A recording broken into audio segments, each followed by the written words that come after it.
तर या संपूर्ण प्रकरणावर शरद पवारांनी देखील त्यांची प्रतिक्रिया व्यक्त केली. आपण पाहूयात ते काय म्हणाले.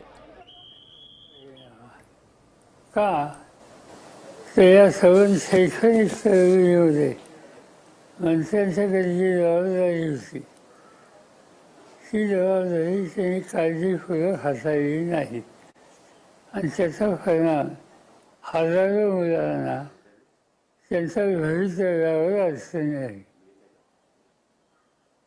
ही मागणी केली पण केंद्र सरकार त्याच्याकडं बघ्याची भूमिका घेत होतं.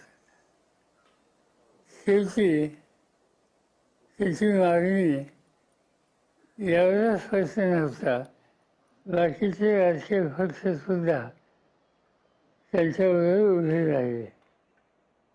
काँग्रेसच्या वतीनं त्याचे प्रतिनिधी गेले, राष्ट्रवादीच्या वतीनं सुप्रियाताई गेल्या, इतर पक्षाचे लोक गेले आणि एक सामूहिक मागणी त्या ठिकाणी करत होते. आणि हे आपल्या आवाक्याच्या बाहेर आहे हे ज्याला लक्षात आलं त्या